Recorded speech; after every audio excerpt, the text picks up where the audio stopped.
Thank you everyone joining us for our first school webinar of 2021. It's really exciting and we're delighted to be joined by Kingsbury School and Seaford College today to give their viewpoints on how they're getting on with the pay index and their students. So thanks so much for taking the time to join us. I know we're in lockdown still as well. We don't even know the date of when we'll come out of it yet, and formidable efforts by all the teaching staff across the country just to make sure that young people are getting access to education still and can keep going with everything. We are looking to the future with the pay index reports itself. So I just wanted to take through a bit about who we are. As a tech company, we specialize in the collection, analysis and presentation of data. And we're on a mission to promote pay transparency to individuals and organizations. What we do is allow students to compare long-term implementations that will actually come from their near-term decisions. And the way that we do that is through a series of reports that include looking at their future university, looking at apprenticeship opportunities in the area, or comparing and contrasting different degrees as well. So without further ado, I'm just going to take you through the tool quickly, just so you have an idea of what it looks like before we jump into chats with both Michael and Joe thereafter. So one moment, please.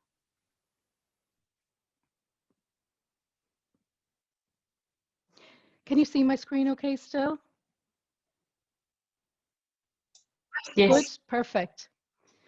Great, thank you. So we're actually in through to the demo site here, and this is what a school would sign up to and what they could actually see. Depending on where you're located, you'll have some of your regions that have purchased licenses on your behalf, so you'll be seeing their branding and logos here. If your school has bought the demo site directly from us, you will see your school logo here. We also have different links out in terms of accessing digital resources. So you'll have teachers' lessons planning, you'll also have videos for parents, you'll have videos for students, just to take you through the products themselves. We take feedback from students from this link, and we'll talk a bit more about that later on. And we also have a partnership in place with Uni Taster Days. If the students want to sign up and see what it is like to attend a university, they can access it through this link. But first off, I'll go through to the reports. And the first one I wanted just to show you was the My Future University report. And I'm taking you through kind of what we would call a financial calculator here for the future. And what could university mean for your future career? So in terms of this report itself, the student might have selected things like business and management to study. They might be interested in computing, economics. If you want to look at something else that's kind of similar to that, you might pick maths. And where they're based, you can actually localize that in terms of the region. So let's say this student is from the east of England. They're looking at the career trajectory over time, and they can see how much of their earning potential there would be as well. If you look at the axis on the left-hand side, it's between the 20K mark and the 55K for this region. And you can compare the average first-year salary to the UK national average as well. And I think for students, particularly from the years 9 to 13 that would be using this tool, they can actually start to look at what are some of these numbers in reality that they should be earning once they graduate. We also start talking about things like the gender pay gap. And we know that this can be a particularly difficult thing for young people to grasp because they might not even be aware that it even exists. So we have some video contact here, and you can actually see the difference between men and women and how much they're being paid. And that is from the first year that they graduate from uni, which is quite shocking in all respects. They should be equal. If we move on to the next report, you can actually see what other financial information matters. So I'll just refresh that there for you so you can see it. And this is talking about an actual calculator itself. So one moment, sorry. So an actual calculator itself, we break down how much will the student be earning per month. Sometimes these big numbers make no sense to young people. So we can actually see what a business and management student will be earning from the east of England if we're looking at the same student, and they want to see how much they will be earning 3 years out, even 5 years out, and then how much of a student loan repayment they would start to make once again. This is quite interesting because we're starting to look at taxes, how much would be deducted from their salary, and then how much would their monthly take-home pay be as well. And you can see the division there. So if we go back to my home, I can then go through to the apprenticeship side of the tool. So these are a different set of reports, again, from different sets of data. And what we look here, first of all, is at the national view of apprenticeships, what apprenticeships are available throughout the country. The second view then is a local view. So if I was looking at the same student and they were living in the east of England, let's say, and they wanted to look at what apprenticeships were available locally, let's say in Cambridge, they could see immediately that retail and commerce is the first type of a level 2 apprenticeship that they could undertake, followed by health and public services. They might be a bit more advanced and be able to see that, you know, there is a shift that they were started to look at a level 3 apprenticeship, and you can see that business becomes the number 2 spot here locally, with health and public services coming into number 1. Finally, you can see that for like a degree level apprenticeship, business is the most commonly sought after apprenticeship in that local area. This is all based on trend data. So where have young people been before them? And it just gives a clearer picture to them as well, just be able to make those selections. Finally, and I think this one is a really interesting viewpoint, because it shows a young person that no matter what their grades are, there is an apprenticeship for them. And this is really catering towards those that are at risk of not being in further education, training, and employment. And it's quite effective with them in that you can see that even if you have no formal qualifications, you can still consider doing a level 2 apprenticeship. This is how long it will last. This is the qualification you'll get. And these are the types of areas that you can go into as well. And if you wanted to change that, which the young people do, and just say, right, I'll actually have 0 to 2 A-level passes, you can see immediately that this changes as well and shows you what to consider before applying for an apprenticeship locally. And I know that it's very difficult, particularly in the apprenticeship fields, for teachers to keep up to date with this type of information. It's a very fast moving area. So it's nice to have everything in one spot. If I just go quickly into the last view, just to give you a bit of a taster before we start talking to Michael and Joe, I'll look at the My Future Degree report. And this is particularly relevant for what we have at the minute. If the young person's UCAS offers are coming in, how do they decide which university to go into? They might have offers from multiple universities and have to decide between each of them. If we move into this, the second view of this, we can see that where do the young people end up in terms of employability post that university? So for the very first one here, we see Aberdeen, and that 68% of young people ended up in employment. But in actual fact, the prospects of employment seem to be highest in Newcastle, where 70% of young people ended up in employment at the end of it. If the young person's interests are in further study, they might want to consider going to Liverpool, because it's a higher percentage of young people that have ended up in master's postgraduate study there. What about if they're looking at doing a gap year? If it's beyond COVID at this stage and that's something that they wanted to consider, well, you can see there's a relative consistency between all of the universities about where these young people ended up.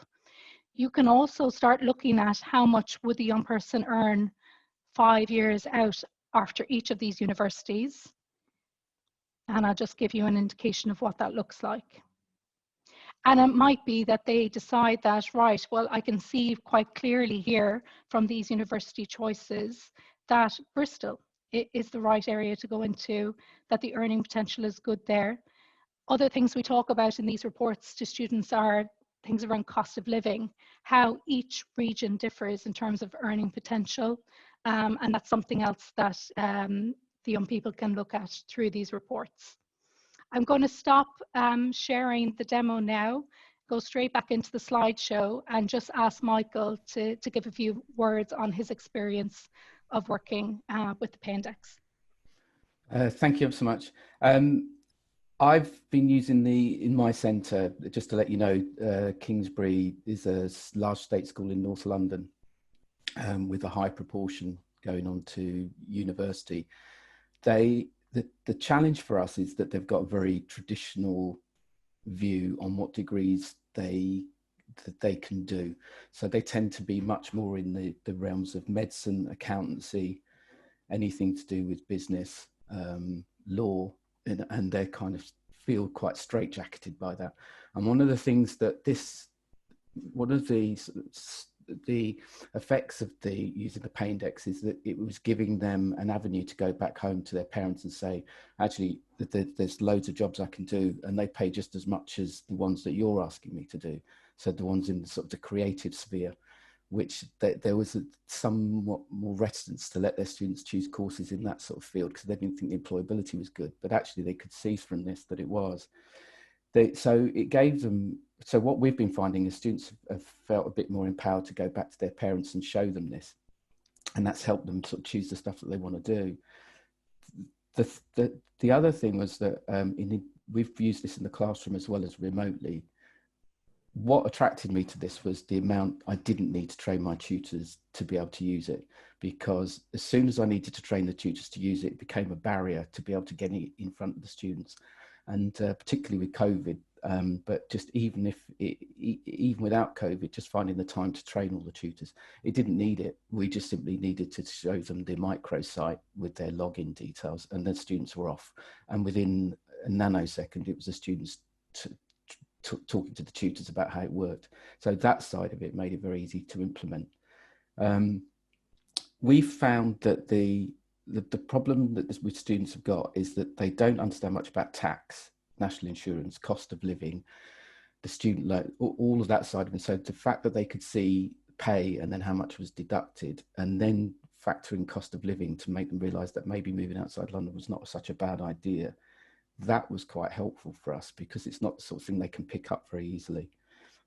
We like the fact that it broke down the big number of a salary, as you said, down to monthly and then down to your take home, and that became very concrete for the students. So we were able to do a lot of work on budgeting around that, which made it more realistic. The apprenticeship side, students are keen to do apprenticeships, but there's still a little bit of reticence there. And the fact that they could see the amount of apprenticeships that were available in terms of the type, as well as the pay, that was also quite helpful for them. So it encouraged quite a few that were on the tipping point to feel that they really ought to go for it. So that side worked really, really well as well. We struggled a bit with how do we, I know it's a sort of tick the box thing, but the Gatsby benchmark and dealing with things like labour market information is not something we found easy to deliver on. And I don't think that should be the driving force, because they're just, but they did need access to labour market information. And so that side of it was quite helpful, because they could see the relative pay of various careers, and it made it very accessible for them. So that was really good. So the students have engaged with this really, really well. They like one of the problems I think we felt was, do we need to get them into a computer room in order to use it? Because if you don't have access to a computer room, then that was another barrier. But the fact was that they just got their phones out. So we were just using it in tutor time. So whip your phones out. If you don't have your smartphone with you, just look at the person next to you. And so we could just do it on the go, really. That side of it meant the fact that it was so mobile friendly was what made it very easy for us to introduce right across the board. It didn't take logistics to be able to organise it. The students, obviously, when we got them into a PC room, it was nice, but it wasn't always necessary. And also with students using it at home now, using it on their phones while we're in lockdown. So that's been really helpful. So all in all, we've found that it's the students have engaged with it really well, and it's allowed us to sort of spin off and do a lot of other work on budgeting from it. And it's motivated them a bit. They can sort of see that it's worth putting in the effort, to get to uni or get to a decent apprenticeship, because they can see the pay. So that's been just another sort of tool, particularly after they've done their UCAS applications, when we find with the year 13s that they kind of think, well, what we're doing in tutor time now. Actually, this has actually sort of got them back engaged and involved in sort of all the stuff that we want to do off the back of looking at careers and pay and budgeting. So it's been really helpful. Is that okay? Does that That's sort great, of? Michael. Thanks Yeah. so much. Yeah, it does really. Have you noticed the only question I had really was the difference with the usage in terms of, because you kicked things off just before lockdown started, so you had them in the classroom. And I probably Joe will go into it a bit as well, insofar as he kicked off his usage when we were in lockdown. Have you noticed a difference in how the young people are actually taking to the product? Well, the fact, not really, because I think that the fact was that they quickly, we couldn't get them into computer rooms easily because we were using it during tutor time, so they didn't have access to it. So we started off pretty mobile phone based. So the students were simply just used to just whipping out their phones and getting on it. So it was actually quite easy. I think from a teacher's point of view, it's easier when you are in a computer room because you can see what they're doing more easily. And so you can wander around and then they'll point things out, you know, and you'll say, well, go to the apprenticeship site for that, go to the cost of living. So you can kind of, it's probably more helpful when you're in a computer room to be able to do that. But it didn't really, what we liked about it was it didn't require it, because the more it requires it, the more difficult it is to actually schedule it in a school environment. I know. Yeah, that's yeah, definitely. But the other question I have, sorry, Michael, go ahead. No, I was just going to say go on. Sorry, the only other question I had was around pay and the knowledge of young people with regards to what an apprenticeship pays, what a particular degree would pay. How are you having discussions around that, and would they be able to give you, I suppose, answers on that are accurate usually? Are they exposed to it? No, I think the students tend to go for the job, the career, but they don't tend to look at the salary because they don't get access to they just Google everything. There's no, you know, you'll even find this when they're trying to search for a university. They don't tend to use the UCAS site to do it. They'll just Google the university. And so therefore they miss out on the list of all the other things. So they tend to be very narrow in their search. Whereas what this did was provide them with just a very easily accessible way of just comparing pay, you know, in a simple tool. So that side, they were able to sort of quote it. They found it surprising, and this is the other thing, it introduced a degree of realism. Many of them thought they were going to be on massive I can imagine 5 years, you know, and then they were thought, hang on a minute, it's only £10,000 more after 5 years. Footballer salaries. Yeah, it was totally, and the fact that even some of the numbers, as you said, seem big, don't they, to a student? You know, you get 33,000 after 5, but when you break it down to a monthly salary and then you start to do some budgeting work with them, it all made it very real, you know. So I think they were much more realistic. I mean, some of them were quite savvy and as well, and they started to disagree with the figures because they didn't like them, so they started searching for, and you say, well, actually that's to do with the data set, you know, and they really, so they were, it showed that they were really engaging with it because they tried to search for higher salaries somewhere else, you know. They just, because they didn't believe, you know, and you're thinking, well, no, that's, you know, that's the average of that. That's more realistic than what you're coming up with. You know? So I think they did certainly engage with it. Yeah, Aoife, and I think some of them as well aren't aware. We've got two questions in the chat from Michael as well. Okay. Oh, great. Okay. Relatively straightforward. Fab. So we've got one question that is just, which age groups are you using this within your school? And then the second question is, do you allow parents to access this tool? So we've had it since, I think it was sort of beginning of November. And so we've used it with 12 and 13. So year 13, we've used them both at the same time. But we picked it up again with year 13 in January under lockdown in tutor time, remote tutor time. So we've used it with 12 and 13. However, the more I've sort of looked at it, the more I think it would be useful to use it lower down the school. But because I think it would even help shape some of the students' choices about what they wanted to take in the sixth form, because they'd feel more empowered to do the courses that they want to do, as opposed to feeling more straitjacketed. So I think, yes, 12 and 13, but I think that's purely because we just haven't had the sort of, we went into lockdown and it's just been a bit more difficult to then try and sort of think how we're going to do it low down school. But when we go back, I think it'd be an awful lot easier. Yeah. Yeah.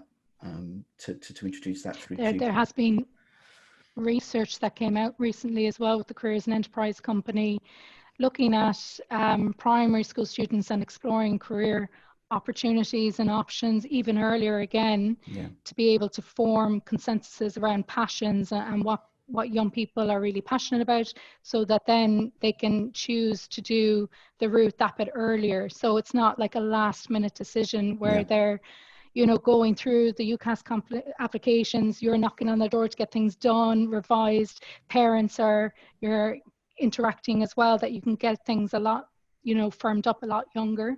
So it is quite interesting. Yeah, I think there's most definitely we will do, but I just think it's just been a question of, you know, since having it from November, we just haven't had an opportunity to roll it out wider, but that would be the next step. There was a second question, but I can't remember what it was, John. It's about parents. Have you actually sent this out to the parents yet? Have they been using it as well? The answer to that is no, not yet. But we've got our campaign. One of the things about marketing the sixth form, I know it just sounds a bit markety, but one of the things about marketing the sixth form will be that we'll be including this as one of the tools, that because there's several, you know, tools we use with choosing universities in particular. So we'll be promoting the various tools, and this will be one of them, to do with helping us sort of students decide on apprenticeships and unis and locations and so forth, and particularly selling the finance angle. So that will just become part of our marketing strategy over the coming months. I hope that answers the question. Thanks so much, Michael. I really appreciate it. Great to hear that feedback. And then we're straight into Joe next from Seaford College. Joe, thanks so much for joining us. Thanks for having me, Eva. So morning, everybody. So I totally echo everything Michael has said. I'm in a slightly different position to Michael. We are 10 days into having the pay index live with our students. But I've been interacting with the pay index with Aoife and Nana and John for a couple of months, getting the planning stage up and running.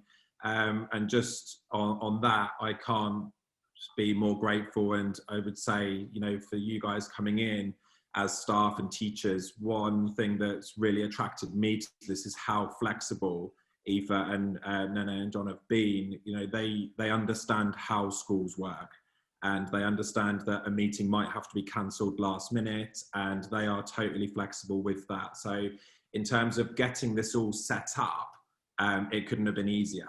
And, you know, I've not been bunged a tenner to say that by... Yeah, I was laughing, Joe. I was thinking that, but no, thanks. I really did find that beneficial. I've worked with other companies which are super pushy, trying to get their product into the schools, but you know, from the pay index perspective, it's not been that at all. So when we got to launch it in you know, 2 weeks ago, it's been interesting to try and launch a new product in remote learning. I think the selfish reason that I brought this in to my school, we're an independent school in West Sussex, and obviously we've got large numbers of upper sixth at the moment who are trying to make decisions about what universities to go to without having into the universities. They've got very limited data. They see the polished version of the university on the virtual tour. You know, they are making decisions that are life-changing with not a lot of information that is raw and available to them. So this gives them a very honest data set, I think, is what really attracted it to me. And yes, it includes all the pay information, but almost we were too late to really access that. So for me, the main attraction for year 13 was seeing what the student satisfaction of the courses was. The majority of my kids had put their UCAS applications in. Obviously, the deadline was delayed by the government, but we found that now they've made their 5 choices, they've started to get offers coming back.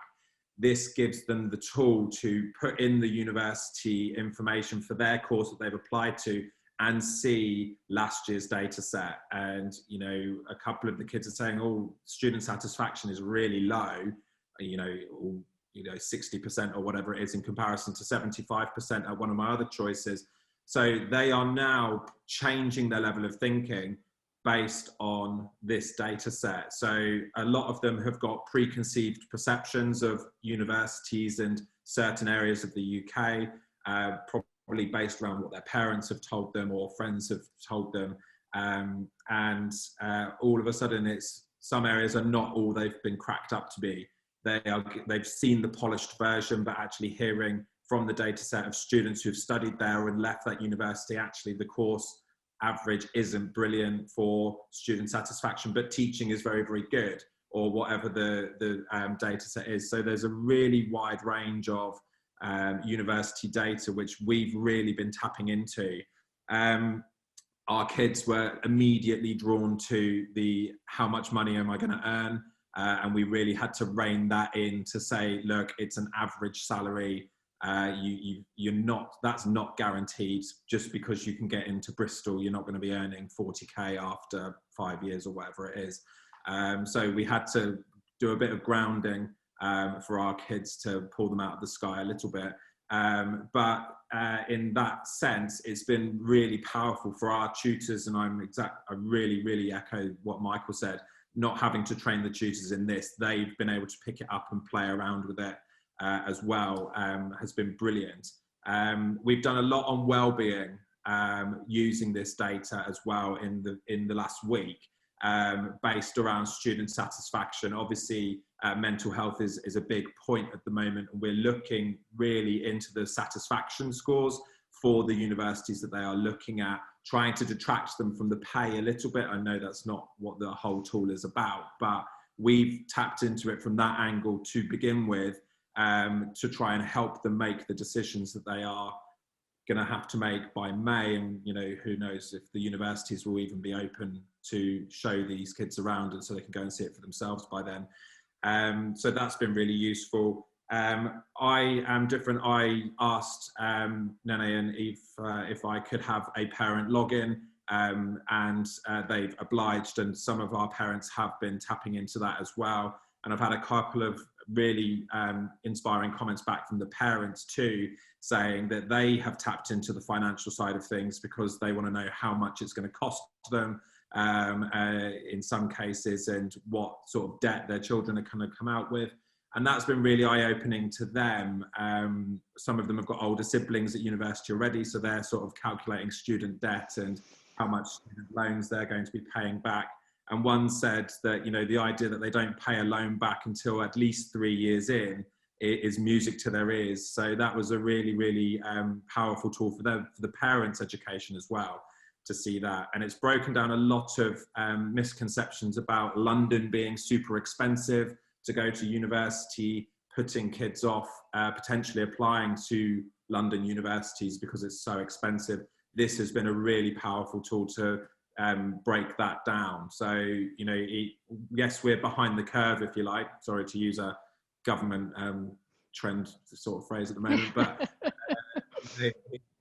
we found it really, really useful. And what we're planning to do is build this into our life skills sessions and personal development tutorials. So, you know, it's going to be a really powerful tool for us moving forward, and we'll keep plugging that at the moment for the current students who are making these decisions on universities. So it's been a really useful tool in changing parents' perceptions as much as the kids. So yeah, I don't know if Thanks, Joe. That's great feedback after, you know, a week or two, just to even get that. And I know that you're tying it into a load of employability that you're doing for this kind of semester itself. So there'll be plenty more outside of the wellness that it can come into. Yeah, definitely. So we've launched a whole series of personal development sessions. So we call our tutor periods once a week personal development, and we look at wider life skills, if you like. And this term we're focusing on employability, I'm really fortunate to have my assistant head of upper sixth just transferred career from 20 years working in recruitment for IBM. So she's developed a whole series on CVs, building applications, understanding the job market, interview techniques, elevator pitches. So this is really going to help us make it real for the students in terms of why are you going to be going for this specific job? What is it going to be attracting you to? And we can try and put a figure on it, why it's important for them to go to university or consider an apprenticeship for the specific career aspiration that they want to work into. So yeah. And I think you hit the nail on the head, Joe, because we are not all about pay. It is in the name, and it needs to be a focus, but just having an awareness of what to anticipate or expect will be helpful to the young people, just so that they can even plan out, you know, map out where those next steps will go to.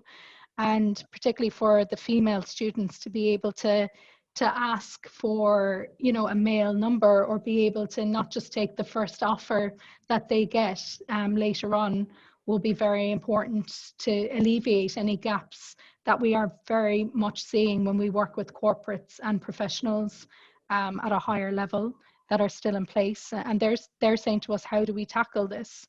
And we're like, we actually need to empower young people with more information so that they can make more informed decisions, and take it on themselves.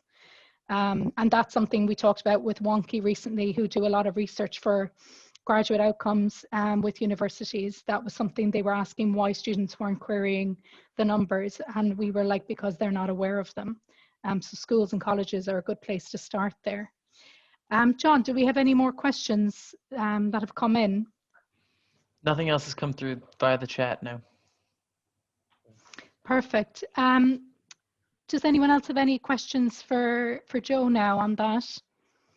Would they like to put them through quickly? I'll just wait for, you know, a minute. Well, while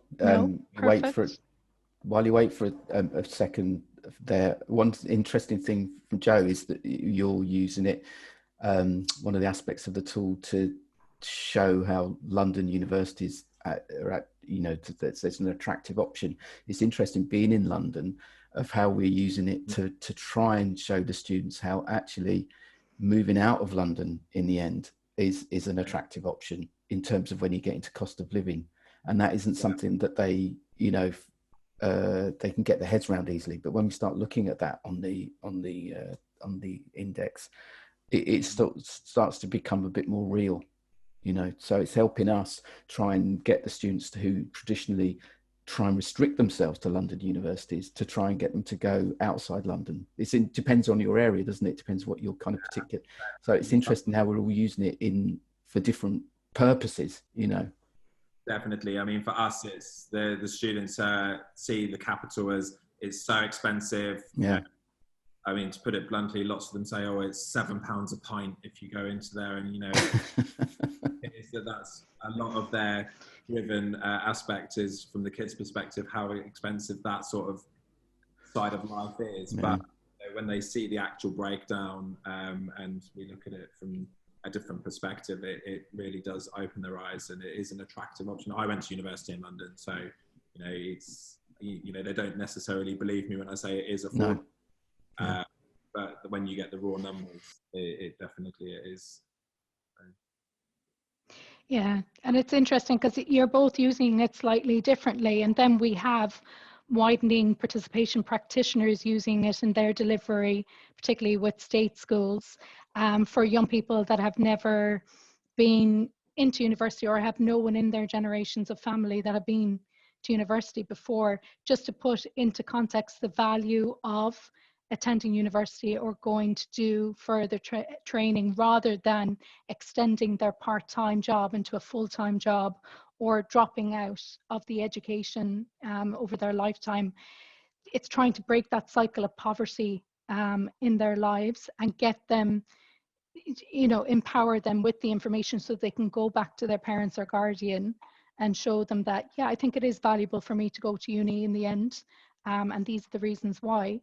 So it's great that it's got such flexibility to be used in whatever way you want it to fit in to your employability agendas. It's great to see that in practice. I'd have to Brilliant. say it's really beneficial for financial education. You know, I don't think that's something, well, for me, certainly we don't do a very good job of that at the moment. And it's something we've been definitely looking to try and improve. And, you know, it's a wonderful tool to really build in that link to the gender pay gap, as well as just financial education as well. So, yeah, definitely beneficial there. Brilliant. So we've I'm got going one to more move question, forward Aoife, before you hop ahead. Oh, great. Question is, do either of you use UniFrog as well, and how do they work together? Yeah, well, yes is the answer. And the aspect, UniFrog is a fantastic tool. I think schools would be kicking and screaming to lose UniFrog.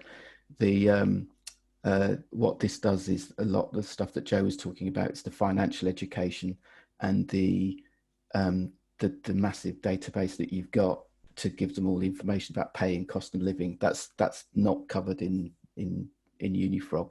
So UniFrog is an immensely helpful tool to help students choose apprenticeships and universities, as well as helping with their personal statement resources and looking at careers in broad terms, but the nitty gritty of how much salary they're going to get and how much it costs and what their pay is going to be like and how much is going to be deducted and that gender, all that nitty gritty stuff, that's very different to UniFrog. Yeah. I think for me, looking ahead to next year, I've already started planning how we're going to use this available to us. I think we'd start off by looking at UniFrog, get them to start casting the net really, really wide, and then they start drawing up their shortlist of what they're interested in. And then we'll introduce the pay index alongside it, so they can then start to look at the nitty gritty, as Michael's just said, of these degree programs or apprenticeships, and then potentially going all to their shortlists if they needed to or wanted to. It's a really good starting point. So that would be that's how I'm envisaging it for year 12, looking it out next term. Yeah, the same. Fantastic. Great. It's good to see the complementary tools working together in that respect. In terms of where we're already located, I do want you to query, particularly if you're a state school or college, are you covered already by your local government? Because we are up and running in a number of regions across England already. We work primarily with delivery teams in schools, the outreach teams that will be coming in from your Careers and Enterprise Company, Careers Hub, also your UniConnect. It was lovely for me to get a student comment here as well. The fact that the student from Manchester said it was really good, found great salary expectations, but we also have a comment as well from the delivery teams that we work with on the ground. So please do check in with us to see if you're covered. We have just been able to publicly announce the City of Liverpool has signed an agreement with us for 2 years to cover all of the schools and colleges, state schools and colleges in the region. So that's quite exciting for us, and Liverpool, obviously, love Liverpool. If you are a school and you want to purchase a license from us directly, we actually have a promo code for the next month available. Please reach out to me via email, and what we'll do as well is after this session today, we will send you an email synopsis, and please do reach out directly and we can talk about that. It's an annual license that's purchased normally, covered by the school, and the amount of people you can have on that. So if it's tutors or teachers, young people, you just pay for the license, and everyone, you can have an unlimited number of people accessing it then, which will be great. Any other questions that we have now at this stage? I'm delighted with the time. I know you're eager to get the 4 minutes back as well to have a cup of coffee before your next class, but I'm happy to answer any more questions that anyone has at this stage. If we've only had, we've had 2 questions come in. One, I think I'm probably best place to answer because it's about data, but the first question is, how much is the pay Perfect. index to purchase? I don't know if you want to say that here or if we want people to follow up, but up to you. Do follow up with us directly in terms of the pricing. It's a standard pricing that we give for the annual license, and then I can tell you what the promo code, how much the percentage is off for this month. So reach out to me directly. Fantastic. John, do you want to answer the data question? Absolutely. So we've had a couple of people ask where the data comes from, and the data sets are actually numerous. So we pull information from HESA, we pull information from LEO, the numerous government apprenticeship pay surveys that are out there, including some of the DataCube information that looks at recent starts. And then we also pull course satisfaction and information such as that from the most recent OFS publications that came out last October. In terms of updating the data sets, we look to update all of our information as and when the government releases new statistics. We say that we would like to get it up and running in all of the tools within a month of any release that comes out. Perfect. Great. Thank you. And another, because we had another data query this week, John, didn't we, from a potential customer, and that was to do with the microsite. So if you would like further explanations on where the data comes from and for it to be visible to the young people or your teachers internally, we can actually write that on the front microsite page that I showed you originally at the beginning of this call. It's something that was queried, wasn't it, from another region just earlier, John? Yeah, absolutely. We actually put in a number of descriptors and limitations around data in the site for Greater Manchester. So they asked us to do that. We've had one more question come through from Joe and echoed by Mark, asking, will we get access to this recording to enable our SLTs to listen to all the info? Yes. The recording will be shared afterwards as well once I get it back from Zoom, and happy to do that, no problem at all. That's great. Look, we're on the button for time. So thank you so much for everything today. Please do reach out to me if you want to query a demo or query the price. And I just want to say thank you again to Michael and Joe for their time this morning. We're delighted to be working with you both, and it's just lovely to hear some honest feedback as well in relation to how the young people are getting on with the tool. Thanks so much, everyone. Have a good rest of the day and have a good weekend.